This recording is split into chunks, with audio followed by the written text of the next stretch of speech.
ओम शांति। आज की मुरली का सार। मीठे बच्चे, शिव बाबा को यह भी लालसा नहीं कि बच्चे बड़े होंगे तो हमारी सेवा करेंगे। वह कभी बूढ़ा होता नहीं, बाप ही है निष्काम सेवाधारी। प्रश्न है, भोलानाथ शिव बाबा हम सब बच्चों का बहुत बड़ा ग्राहक है, कैसे? उत्तर है, बाबा कहते, मैं इतना भोला ग्राहक हूँ जो तुम्हारी सब पुरानी चीज़ें खरीद कर लेता और उसके रिटर्न में सब नई नई चीज़ें देता हूँ।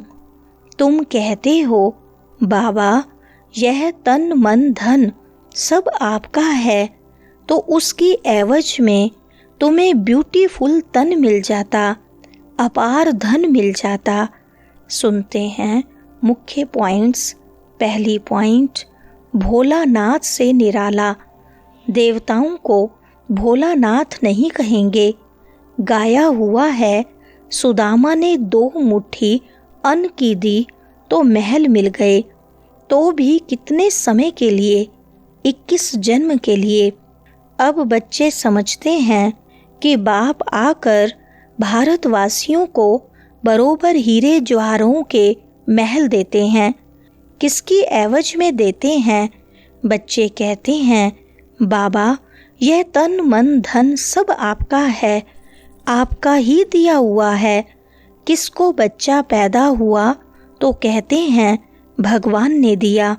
धन के लिए भी कहते हैं भगवान ने दिया। कहने वाले कौन है? आत्मा। भगवान अर्थात बाप ने दिया।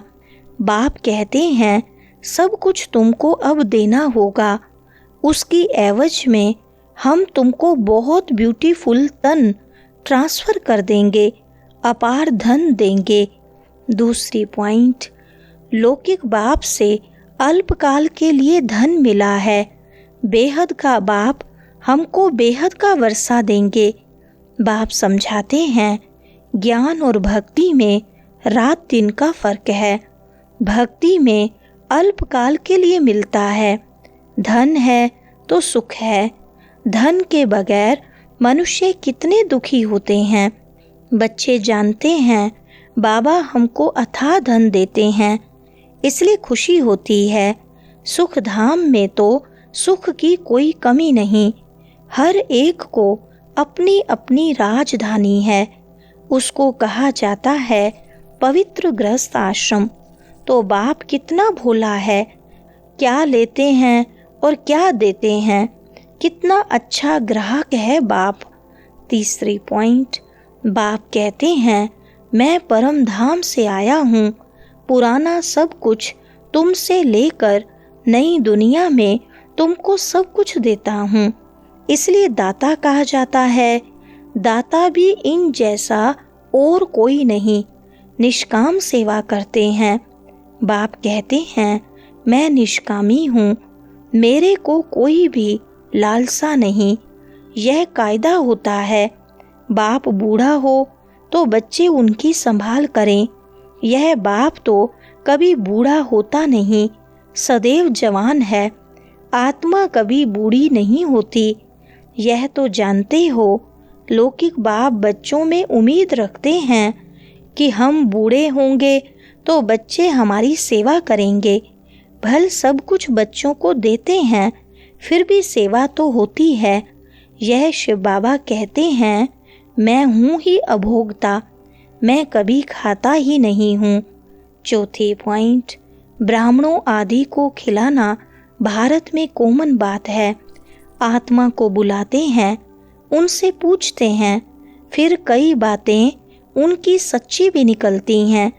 यह पित्र आदि खिलाना, यह भी ड्रामा में नूंद है, इसमें कोई वंडर नहीं खाना चाहिए।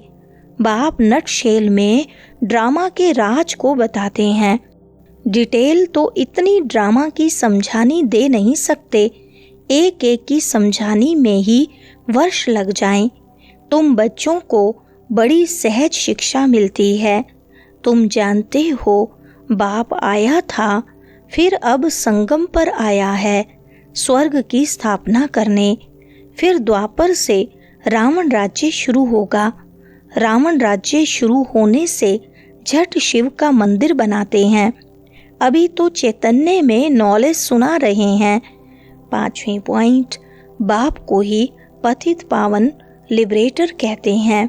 दुख हरता सुख करता भी उनको ही कहा जाता है। वह है निराकार। शिव के मंदिर में जाकर देखो, वहाँ लिंग रखा है। जरूर चैतन्य था, तब तो पूजा करते हैं। यह देवता भी कभी चैतन्य थे, तब तो उन्हों की महिमा है।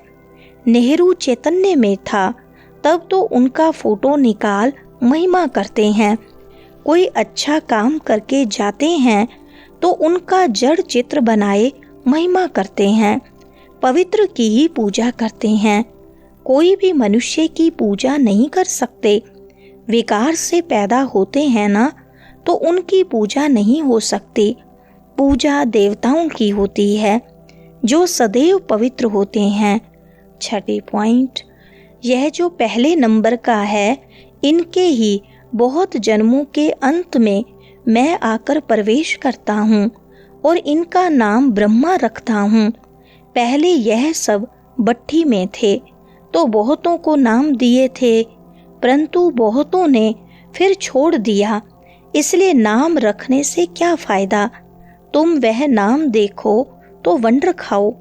एक ही साथ सब इकट्ठे कितने रमणीक नाम आए। संदेशी नाम ले आती थी। वह लिस्ट भी जरूर रखनी चाहिए।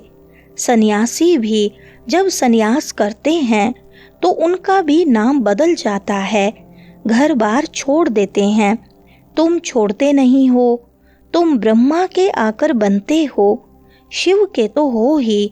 तुम कहते ही हो बाप दादा। 7वां पॉइंट, पुनर्जन्म सबको जरूर लेना है। घर जाने का समय एक ही है।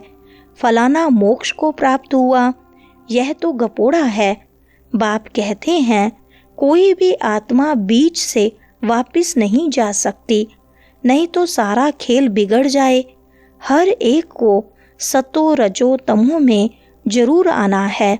मोक्ष के लिए तो बहुत आते हैं। समझाया जाता है मोक्ष होता नहीं। यह तो अनादि बना बनाया ड्रामा है। वह कभी बदली नहीं हो सकता। मक्खी यहाँ से पास हुई, फिर 5000 वर्ष बाद ऐसे ही पास होगी।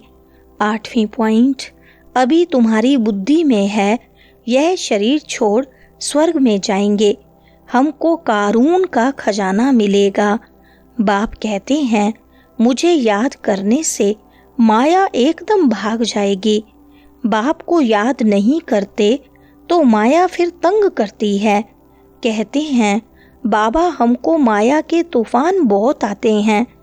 अच्छा, बाप को बहुत प्यार से याद करो तो तूफान उड़ जाएंगे।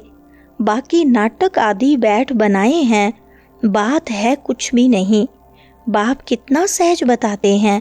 सिर्फ बाप को याद करो तो तुम्हारे में जो अलाए हैं वह निकल जाएंगी और कोई तकलीफ नहीं देते हैं। 9वां पॉइंट, वो लोग तो अनेक प्रकार के हठ योग सिखलाते हैं।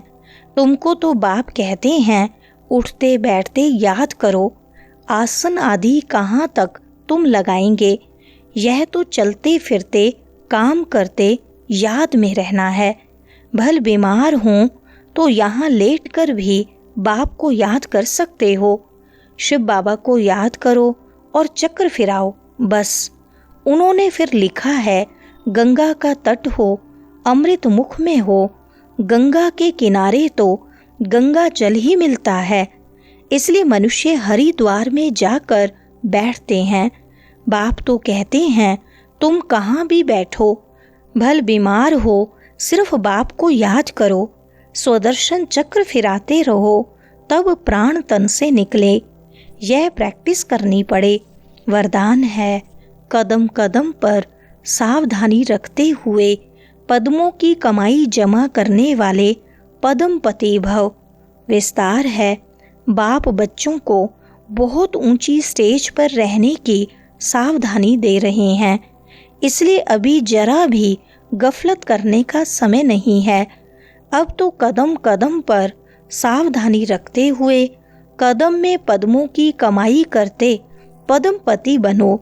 जैसे नाम है पद्मा पदम भाग्यशाली, ऐसे कर्म भी हों।